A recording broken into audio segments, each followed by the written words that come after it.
अध्यक्ष महोदय, सबसे पहले मैं आज मेरे छोटे भाई मनीष सिसोदिया को इस सदन में याद करना चाहूँगा।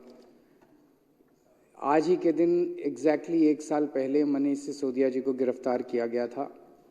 मेरे बगल में बैठा करते थे यहाँ पे, और बिल्कुल झूठा केस है, लेकिन हम इस वक्त उनका दुख नहीं मनाएंगे, हमें उन पे गर्व है। हम उनसे प्रेरणा लेते हैं। उन्होंने देश के लिए बहुत बड़ा काम किया है। गरीबों के बच्चों को भविष्य देने का, गरीबों के बच्चों को शिक्षा देने का, सपने देखने का, उनके सपनों को पर देने का उन्होंने काम किया है। 75 साल में जो सारी सरकारें, कोई सरकार नहीं कर पाई, वो काम उन्होंने किया है। तो जाहिर तौर पे इस दुनिया के अंदर इतिहास गवाह है कि जब जब इस किस्म के लोग आते हैं और व्यवस्था को ललकारते हैं तो उनके साथ इस तरह का अन्याय होता है। मेरी सदन से सबसे मेंबर से निवेदन है कि एक बार खड़े होकर उनको सैल्यूट कर देते हैं। आप भी हो जाओ। अच्छा आदमी है मनीष सिसोदिया। Thank you.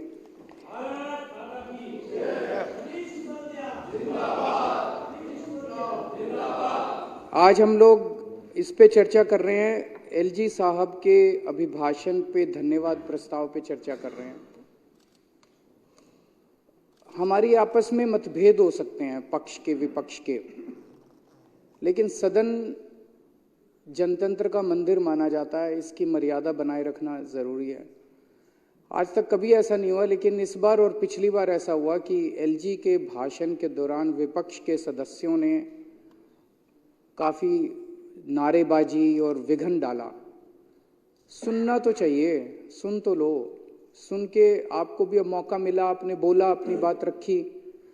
उस टाइम अभिभाषण में ही अगर विघन डालते हैं तो वो फिर राजनीति नजर आती है, वो अच्छी बात नहीं है, वो मर्यादा तोड़ने की बात हो जाती है। तो मैं इसकी निंदा करता हूं और उम्मीद करता हूं कि मेरे साथी जो हैं विपक्ष के, वो भविष्य के अंदर इस तरह की हरकत नहीं करेंगे। एलजी साहब ने दिल्ली सरकार के कामों का उल्लेख किया। दिल्ली सरकार आज जो काम कर रही है वो ऐतिहासिक काम है। 75 साल में जो ये सारी सरकारें, मैं किसी पर्टिकुलर पार्टी की बात नहीं कर रहा, सारी, हम तो नई पार्टी हैं, हमारे पहले सारी पार्टियों की सरकारें बनी, किसी की इस राज्य में बनी, किसी की उस राज्य में बनी, किसी की यहाँ बनी, किसी की वहाँ बनी, किसी की केंद्र में बनी। जो काम आज दिल्ली के अंदर हो रहा है वो 75 साल के अंदर नहीं हुआ, और अगर 75 साल में हो गया होता तो हमें पार्टी बनाने की जरूरत नहीं पड़ती, हमें कोई शौक नहीं था राजनीति के अंदर आने का। आज दिल्ली मॉडल की चर्चा पूरे देश के अंदर है। किसी कोने में चले जाओ, गांव-गांव के अंदर किसी कोने में चले जाओ। अभी थोड़े दिन पहले कोई आया था, एक बहुत बड़ा नेता, वो बता रहा था बिहार के गांव-गांव में आप चले जाओ, वहां भी कहते हैं यार स्कूल तो हमें दिल्ली वाले चाहिए, स्कूल तो हमें दिल्ली जैसे चाहिए। पूरे देश के अंदर आज चर्चा हो रही है। तो आज दिल्ली मॉडल, बिजली ठीक कर दी, पानी ठीक कर रहे हैं, पानी में अभी काफी काम करना बाकी है। दिल्ली बिजली ठीक कर दी, स्कूल ठीक कर दिए, अस्पताल ठीक कर दिए, मोहल्ला क्लिनिक बना दिए, सड़कें ठीक कर रहे हैं, सड़कें सीवर ठीक कर रहे हैं। बहुत सारे काम आज दिल्ली के अंदर हो रहे हैं। ऐसे काम हो रहे हैं जो एक सशक्त राष्ट्र की बुनियाद रखने के लिए बहुत जरूरी हैं, जो कि 1950-1960 में हो जाने चाहिए थे। हर बच्चे को अच्छी शिक्षा मिल जानी चाहिए थी, हर व्यक्ति के लिए अच्छे इलाज का इंतजाम हो जाना चाहिए था। वो काम आज हो रहे हैं। आज दिल्ली मॉडल, आम आदमी पार्टी का दिल्ली मॉडल आज पूरे देश को एक दिशा दिखा रहा है।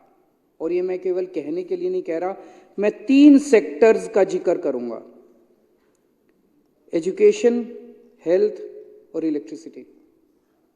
कई सारे जिक्र किए जा सकते हैं, ये 3 सेक्टर्स का मैं जिक्र करूंगा कि किस तरह से इन 3 सेक्टर्स में दिल्ली में जो काम हुए हैं उससे पूरे देश का कैसे उद्धार हो सकता है, पूरे देश का उस मॉडल से कैसे विकास हो सकता है। शिक्षा के क्षेत्र में आते हैं पहले। आज मनीष सिसोदिया जी को हम याद कर रहे हैं।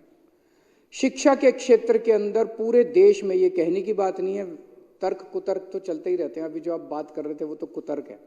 मतलब किसी भी क्लासरूम के अंदर घुस के कैमरा लेके, अरे अरे देखो ये मिट्टी, देखो देखो देखो, लेकिन मोटे मोटे तौर पे आज सारे मानते हैं भाई अच्छा काम हो गया शिक्षा के अंदर, कि शिक्षा में अच्छा काम हुआ है।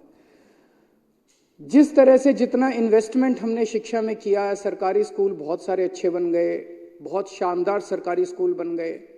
सबसे बड़ा इसका प्रमाण ये है कि 4 से 5 लाख बच्चों ने प्राइवेट स्कूल से नाम कटा के सरकारी स्कूल में भर्ती हुए हैं। ये कोई छोटी बात नहीं है, बहुत बड़ी बात है कि लोग अपने बच्चों को बड़े बड़े प्राइवेट स्कूलों से निकाल के सरकारी स्कूलों के अंदर भर्ती करा रहे हैं। ये बहुत बड़ी बात है। एक ज़माना ऐसा था जब लोग अपने बच्चों को सरकारी स्कूल में भेजना नहीं चाहते थे। सरकारी स्कूल में चला जाए तो साल 2 साल में नाम कटा देते थे कि टाइम खराब कर रहा है, घर बैठेगा, 2 पैसे तो कमाएगा। आज अगर हमने दिल्ली के अंदर गरीबों के बच्चों को इतनी अच्छी शिक्षा दे दी तो पूरे देश में भी दे सकते हैं। पूरे देश में आज क्या मॉडल चल रहा है? गुजरात के अंदर पिछले कुछ सालों में 6000 सरकारी स्कूल बंद कर दिए गए। आसाम के अंदर कोविड के बाद 4500 सरकारी स्कूल बंद कर दिए गए।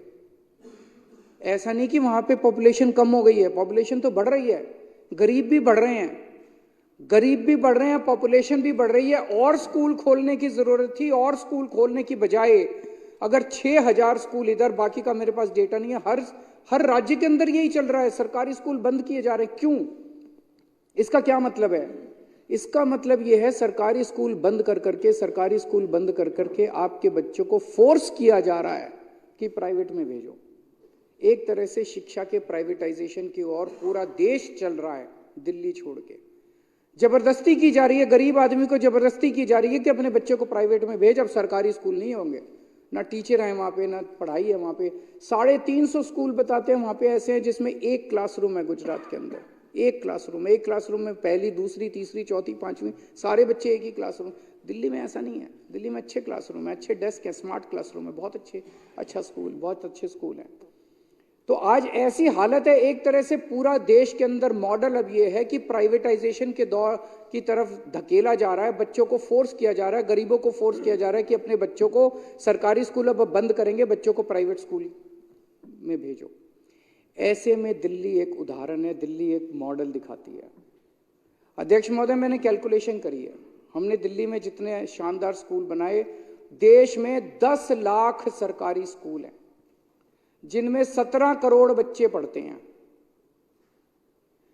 5 लाख करोड़ रुपए के अंदर देश के सारे सरकारी स्कूल शानदार बनाए जा सकते हैं। मात्र 5 लाख करोड़ के अंदर 5 लाख करोड़ रुपए केंद्र सरकार के लिए कुछ नहीं होते। 2 साल, 3 साल, 4 साल, 5 साल, मान लो 1-1 लाख करोड़ रुपए भी हर साल खर्च करोगे तो 5 साल के अंदर 1-1 लाख करोड़, और आधा अगर आप कह दो भाई राज्य सरकार देगी, आधा हम देंगे, तो 2.5 लाख करोड़ रुपए लगेंगे केंद्र सरकार के। 5 लाख, मात्र 5 लाख करोड़ रुपए के अंदर में हम इस देश के हर बच्चे को, 17 करोड़ बच्चों को हम अच्छी शिक्षा दे सकते हैं, उनको अच्छा भविष्य दे सकते हैं। और 5 साल में अगर हमने अपने बच्चों को अच्छी शिक्षा दे दी, इस देश से गरीबी दूर हो जाएगी। गरीबी को दूर करने का, इस देश से गरीबी खत्म करने का मैं एक रामबाण तरीका दे रहा हूं। भाषण देने तो बहुत आसान है, गरीबी हटाओ फलाना, इस पार्टी ने भी बहुत भाषण दिए, उस पार्टी ने भी बहुत भाषण दिए, गरीबी दूर करने की इच्छा किसी की नहीं है। आज मैं आपको इस सदन के माध्यम से पूरे देश को एक मॉडल दे रहा हूं कि जो स्कूल हमने सरकारी स्कूल दिल्ली में बनाए, इतने अच्छे शानदार, प्राइवेट स्कूलों से भी अच्छे, बड़े बड़े नामी गिरामी प्राइवेट स्कूलों से भी अच्छे, स्विमिंग पूल वाले, लिफ्टों वाले और स्मार्ट बोर्ड वाले क्लासरूम जो हमने बनाए, मात्र 5 लाख करोड़ रुपए के अंदर गांव-गांव के अंदर शानदार सरकारी स्कूल बनाए जा सकते हैं। दूसरी चीज पे आते हैं, हेल्थ पे। आज दिल्ली के हर व्यक्ति को हम लोगों ने मुफ्त इलाज कर दिया कि आपका इलाज मुफ्त होगा, चाहे अमीर हो चाहे गरीब हो। सरकारी अस्पताल अच्छे कर दिए, जगह जगह मोहल्ला क्लिनिक खोल दिए। मुझे ये बात कहते हुए बड़ा दुख है कि इनकी पार्टी ने उन अस्पतालों का बेड़ा गर्क करने में कोई कसर नहीं छोड़ी। पिछले 2 साल के अंदर, पिछले 2 साल में जिस तरह से एलजी साहब ने अधिकारियों के माध्यम से दवाइयां बंद कर दी, टेस्ट बंद, लड़ के मैंने उसको दोबारा चालू कराया, लड़ के दोबारा। ये अच्छी बात नहीं है, ये अच्छी बात नहीं है। शिक्षा जिस आदमी ने ठीक करी उसको पकड़ के जेल में डाल दिया, हेल्थ जिसने ठीक करी उसको पकड़ के जेल में डाल दिया। फिर भी जब अस्पताल चल रहे थे तो उनकी पकड़ के डॉक्टरों की भर्ती, जो खिड़की के ऊपर आदमी बैठता है, एमटीएस कहते हैं, डेटा एंट्री ऑपरेटर कहते हैं, डेटा एंट्री ऑपरेटर एक दिन ऑर्डर पास करके सारी दिल्ली के सरकारी अस्पतालों की डेटा एंट्री ऑपरेटर हटा दिए। एक दिन तो ऐसा आया जिस दिन खिड़की पे कोई नहीं बैठा था, दवाइयों की खिड़की पे कोई नहीं, रजिस्ट्रेशन की खिड़की पे कोई, ये क्या है? और फिर इस सदन के अंदर आके इनकी हिम्मत होती है कहने की कि सरकारी अस्पताल खराब पड़े। अरे तुमने करे हैं सरकारी अस्पताल खराब। आज सरकारी अस्पताल हमने इतने लड़ के उसको व्यवस्था को हम कोशिश कर रहे हैं कि वो दुरुस्त रहे। सरकारी अस्पताल हमने शानदार कर दिए। ये लोग बार बार कहते हैं आयुष्मान भारत, आयुष्मान भारत, आयुष्मान भारत। आयुष्मान भारत क्या है? आयुष्मान भारत सबसे बड़ा स्कैम है, स्कैंडल है, स्कैंडल है, सबसे बड़ा स्कैंडल है आयुष्मान भारत। आयुष्मान भारत क्या कहता है? आयुष्मान भारत में ये कहते हैं भाई तेरे को एक कार्ड देंगे, इंश्योरेंस कार्ड। वो कार्ड लेके आप किसी भी अस्पताल में चले जाओ, आपके परिवार का एक परिवार का साल में 5 लाख रुपए का इलाज मुफ्त होगा। इलाज भी कब? जब उसका हॉस्पिटलाइजेशन होगा। उसको खांसी है, बुखार है, रोज के मर्रा की दवाइयां वो नहीं मिलेंगी, दवाइयां नहीं मिलेंगी, टेस्ट नहीं होंगे डेली का। अगर बाई चांस कोई बड़ी बीमारी हुई और तेरे को अस्पताल के अंदर एडमिट होना पड़ा तो तेरे परिवार का साल का 5 लाख रुपए का खर्चा मुफ्त है। इंश्योरेंस। अब वो इंश्योरेंस लेके क्या करे? उत्तराखंड में चले जाओ आप, कहीं अस्पताल नहीं, 50-50 कोस दूर लोग अपनी खटिया के ऊपर वो डंडी सिस्टम क्या कहते हैं उसको, वो लेके जाते हैं। वो वहां पे एक लोकल टर्म है, वो अस्पताल तो बनाएंगे नहीं, कार्ड दे दिया। कार्ड लेके लोग क्या करें? कार्ड लेके कहां जाएं इलाज कराने के लिए? अस्पताल तो बनाओ पहले। अस्पताल नहीं बनाओगे, कुछ नहीं बनाओगे तो बेसिकली ये पूरा का पूरा सिस्टम भी प्राइवेटाइजेशन के दौर की तरफ है। सरकारी अस्पताल बंद करते जा रहे हैं, एक कार्ड पकड़ा दिया कि प्राइवेट में जाके अस्पताल में इलाज करा लो। आयुष्मान भारत दूसरा, उसमें यह लिखा हुआ है कि केवल ऐसे लोगों को मिलेगा जिनकी पारिवारिक आय साल की 2.5 लाख रुपए से कम है। 2.5 लाख रुपए मतलब 20,000 रुपए, 20,000 के लगभग तो दिल्ली में मिनिमम वेज है। 20,000, जिसके 30,000 रुपए हो गए वो इलाज करा सकता है। आज इतना महंगा इलाज हो रहा है, वो इलाज करा सकता है। 30,000 रुपए, 40,000 रुपए, क्या 50,000 रुपए वाला भी अगर एक हार्ट अटैक हो जाए इलाज नहीं करा सकता अपना। कह रहे हैं आयुष्मान भारत, उस पे 5 लाख की लिमिट। दिल्ली के अंदर का जो मॉडल है, मैं पहले आयुष्मान भारत बताया, उसमें यह भी लिखा है सरकारी अस्पतालों को पैसे लेने पर। दिल्ली में हमने सारे सरकारी अस्पतालों में सारा कुछ फ्री कर रखा है, सब कुछ मुफ्त है। इसमें आयुष्मान भारत में कंपलसरी है, हमारे पीछे पड़े हैं इसको लागू करो कि सरकारी अस्पतालों के अंदर भी हर सेवा के पैसे लेने पड़ेंगे आपको। हर चीज के पैसे लेगा सरकारी अस्पताल। फिर उस आदमी के ऊपर है वो सरकारी में जाए कि प्राइवेट में जाए, जहां जाएगा उसको 5 लाख रुपए तक का, सरकारी में भी 5 लाख तक का फ्री मिलेगा, प्राइवेट में भी। अरे हमने तो सारा ही फ्री कर दिया सरकारी के अंदर, हम 5 लाख की लिमिट क्यों लगाएं? हम 5 लाख की लिमिट क्यों लगाएं? आप कहते हो कि सरकारी अस्पताल में पहली बात तो हम पैसे लेंगे, ब्लड टेस्ट लेंगे तो पैसे लेंगे, दवाई लेंगे तो पैसे लेंगे, डॉक्टर जो बैठा है उसकी जो कंसल्टेंसी चार्ज लेंगे, और वो 5 लाख रुपए तक। हमने तो सब कुछ फ्री कर दिया, सारों का फ्री कर दिया। ये कहते हैं 2.5 लाख रुपए की इनकम वालों को देंगे, हमने तो सारे अमीर गरीब सबका फ्री कर दिया। तो तुम्हारी आयुष्मान भारत अच्छी है, हमारी केजरीवाल मॉडल अच्छा है।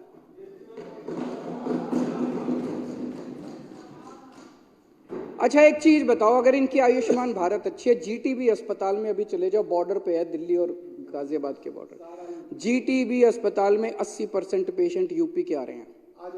यूपी के अंदर तो आयुष्मान भारत लागू है पिछले 4 साल से, फिर यूपी वाले इधर क्यों आ रहे हैं इलाज कराने के लिए? यूपी के अंदर आयुष्मान भारत क्यों नहीं चल रहा? इधर गुड़गांव की तरफ चले जाओ, उधर चले जाओ, उधर फरीदाबाद की तरफ से सारे हरियाणा वाले इधर आ रहे हैं दिल्ली इलाज कराने के लिए, और वो प्राइवेट में नहीं आ रहे, सरकारी में आ रहे हैं, क्योंकि सरकारी में 5 लाख की लिमिट नहीं है, जितना मर्जी इलाज करा लो। अरे पूरे देश का बोझ उठा रखा आज दिल्ली वालों ने, दिल्ली के लोगों ने। ये बेचारे नजफगढ़ के अंदर वो पूरे हरियाणा के लोग हैं भैया, सारे हरियाणा के लोग नजफगढ़ के अंदर हरियाणा वाले। अरे आयुष्मान भारत लागू है, वो इधर क्यों आ रहे हैं फिर इलाज कराने के लिए? और इतना भ्रष्टाचार है अध्यक्ष महोदय, इतना भ्रष्टाचार है। ये सीएजी की रिपोर्ट है, सीएजी ने आयुष्मान भारत का सितंबर 2018 से 2021 तक का उन्होंने जांच करी, 964 अस्पतालों की जांच करी, 161 जिले, 28 स्टेट्स एंड यूनियन टेरिटरीज। उसमें उन्होंने पाया 2 लाख से ज्यादा ऐसे लोग थे जिनका date of discharge date of surgery के पहले था, मतलब वो अस्पताल से डिस्चार्ज हो गया, सर्जरी बाद में हुई है। अस्पताल से डिस्चार्ज हो गया, सर्जरी बाद में हुई है, तो फेक केस थे। 46,000 केस ऐसे निकले जिसमें डिस्चार्ज की डेट एडमिशन की डेट से पहले थी, मतलब आदमी डिस्चार्ज पहले हो गया, एडमिशन बाद में हुआ। 2 लाख से ज्यादा केस ऐसे निकले जो मरे हुए लोगों के थे। ढेरों केस ऐसे निकले जो एडल्ट्स के थे और उनको पीडियाट्रिशियन ने इलाज कर रखा था, बच्चों के डॉक्टर से इलाज करा रखा था एडल्ट्स ने। 9 लाख केस ऐसे निकले जिसमें एक ही फोन नंबर था, 9999999999। ये फोन नंबर 9 लाख लोगों का निकला। इस तरह के बहुत घपले निकले। ये मैं नहीं कह रही, ये आयुष्मान भारत कह रही है। ये इनका मॉडल है और हमारा मॉडल है। हमने शानदार अस्पताल बनाए, सरकारी अस्पतालों का बुरा हाल था, हमने शानदार अस्पताल बनाए। हमने ये भी, जो अब आप माननीय ओपोजिशन लीडर ने अभी बोला कि अल्ट्रासाउंड की या किसी की 2025 की डेट मिल रही है, हम फरिश्ते स्कीम लेके आए हैं। हम एक और डार्क स्कीम लेके आए हैं जिसके अंदर ये है कि अगर आपको किसी भी टेस्ट की 1 महीने से बाद की, टेस्ट की 2 दिन से ज्यादा, ऑपरेशन की 1 महीने से ज्यादा डेट मिलती है तो प्राइवेट से इलाज करा लो, उसका खर्चा हम देंगे। आपके एलजी साहब ने इस स्कीम को भी रोक दिया। आपके एलजी साहब ने इस स्कीम की भी पेमेंट नहीं होने दी। जाके रो एलजी निवास में, राजनिवास के अंदर जाके रो कि वो क्या कर रहे हैं। दिल्ली के लोगों को दुखी कर रखा है उन्होंने, और आप ही लोग करा रहे हो। ये गंदी राजनीति कर रहे हो, ऐसे मत करो, ये ठीक बात नहीं है। पाप चढ़ेगा आप लोगों को। ऊपर वाला देख रहा है, ऊपर वाले से डरो।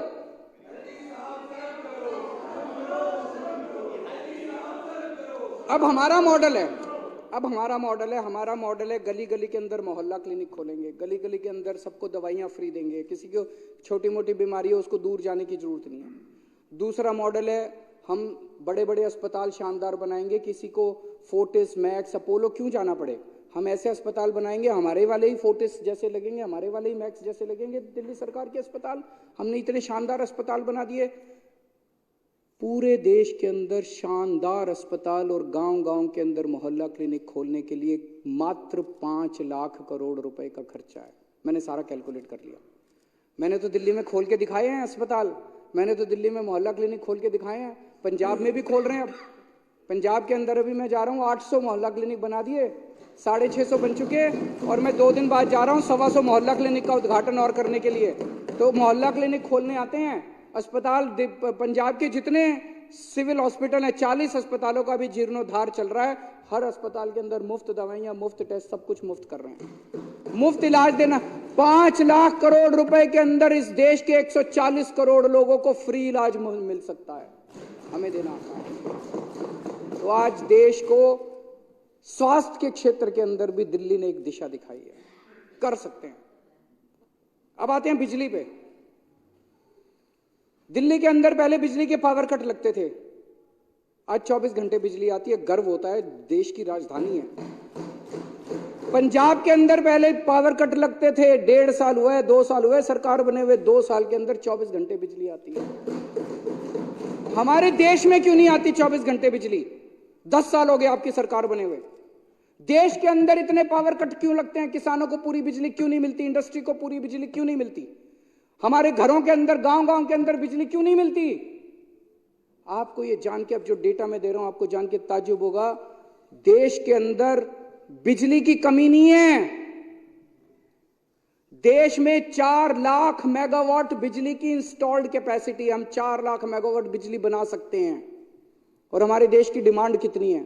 पीक डिमांड, जो गर्मियों के अंदर पीक डिमांड आती है ना, जब एकदम उबल रही होती है, धरती उबल रही होती है, पीक डिमांड जून जुलाई की जो हमारे देश की डिमांड है वो है 2 लाख मेगावाट। हमारी जरूरत 2 लाख, अवेलेबल 4 लाख, फिर भी बिजली के पावर कट लगते हैं। इतनी निकम्मी सरकार तो आज तक कभी तक हमसे सीख लो। हम मना थोड़ी कर रहे हैं, हम सिखाने को तैयार हैं। हम यहाँ राजनीति करने नहीं आए, हम यहाँ राजनीति करने नहीं आए, हम यहाँ पे आपको सिखा देंगे, आप लो सारे वोट। मैं तो उस दिन भी कह रहा था सारे वोट तुम्हारे जिम्मे, देश की सेवा करने की जिम्मेदारी हमको दे दो, हम सेवा करके दिखा देंगे। वोट सारे आप ले लो। 4 लाख मेगावाट की इंस्टॉल्ड कैपेसिटी है, 2 लाख मेगावाट की हमारी डिमांड है, हमें बिजली क्यों नहीं मिल रही? जवाब दे सरकार। और कई लोग कहते हैं हमने दिल्ली में बिजली मुफ्त कर दी, पंजाब में बिजली मुफ्त कर दी, सस्टेनेबल मॉडल नहीं है। मैंने ये भी कैलकुलेट करा, पूरे देश के हर आदमी को 200 यूनिट बिजली फ्री देने के लिए 1.5 लाख करोड़ रुपए चाहिए बस। केवल 1.5 लाख करोड़ रुपए में पूरे देश को, सारे हर परिवार को 200 यूनिट बिजली फ्री मिल सकती है। तो 5 लाख करोड़ रुपए में स्कूल ठीक हो जाएंगे, 5 लाख करोड़ रुपए में अस्पताल ठीक हो जाएंगे, तो 1.5 लाख करोड़ रुपए में सबको बिजली फ्री हो जाएगी। 11.5 लाख करोड़ रुपए के अंदर आपके बच्चों को, 140 करोड़ लोगों के बच्चों को अच्छी शिक्षा मिल जाएगी, उनके हर परिवार के सदस्य को अच्छा इलाज मिल जाएगा, 24 घंटे बिजली मिल जाएगी, हर व्यक्ति को फ्री बिजली मिल जाएगी। और 11 लाख करोड़ रुपए इन्होंने अपने दोस्तों को उठा के उनका ऋण माफ कर दिया। क्या ज्यादा जरूरी था? क्या ज्यादा जरूरी था? दोस्ती निभाना ज्यादा जरूरी था कि 140 करोड़ लोगों के प्रति अपना फर्ज निभाना ज्यादा जरूरी था? अभी और भी बहुत सारे सेक्टर्स हैं। आज पंजाब के अंदर हमारी सरकार, भगवंत मान सरकार, जो खेती के क्षेत्र में कर रही है, गांव-गांव, घर-घर के अंदर उन्होंने खेती का पानी पहुंचा दिया। अभी तक पानी नहीं होता था, लड़ाई झगड़े चलते रहते थे। हमने किसी से भीख नहीं मांगी और पानी की, उसी पानी का मैनेजमेंट करके गांव-गांव के अंदर, घर-घर के अंदर खेती का पानी। लोगों को यकीन नहीं हो रहा है ऐसी सरकार हो सकती है। 2 साल के अंदर हर खेत के अंदर खेती का पानी पहुंच गया। खेती के क्षेत्र में इतने बड़े बड़े काम हो रहे हैं। आज पंजाब के अंदर एक बड़ा चमत्कार हुआ है। केंद्र की बीजेपी सरकार ने एयरपोर्ट बेच दिए, सी पोर्ट बेच दिए, LIC बेच दी, भेल बेच दी, रेल बेच दी, सब कुछ बेच दिया और कह रहे हैं एक एक बेचने में स्कैंडल है, स्कैंडल है। हर चीज जो बेची इन्होंने, सब कुछ बेच दिया। पंजाब के अंदर गंगा उल्टी बह रही है। एक पावर प्लांट था प्राइवेट सेक्टर में, 6000 करोड़ रुपए का प्राइवेट वालों का पावर प्लांट था, उनसे चल नहीं रहा था। सरकार ने उसको 1100 करोड़ रुपए में हम चला के दिखाएंगे, हम चला के दिखाएंगे।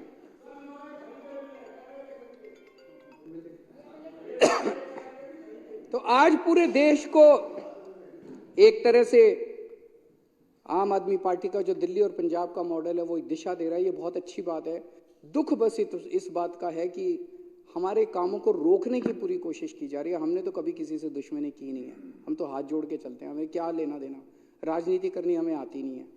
तो हमारा यही है, हमें भी काम करने दो, आप भी काम करो, आपको हम सिखाएंगे, आप सारे वोट आप लो, हमसे काम सीखो, आप करो काम, हमें कोई दिक्कत नहीं है। ये वाली पार्टी भी हमसे सीख ले, वो वाली पार्टी भी हमसे सीख ले, हमें कोई। तो मैं धन्यवाद प्रस्ताव का समर्थन करता हूँ।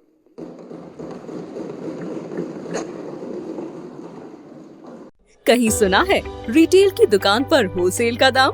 जी हाँ, नव्या लेकर आया है डिजाइनर सूट्स, कुर्तीज और फैब्रिक्स।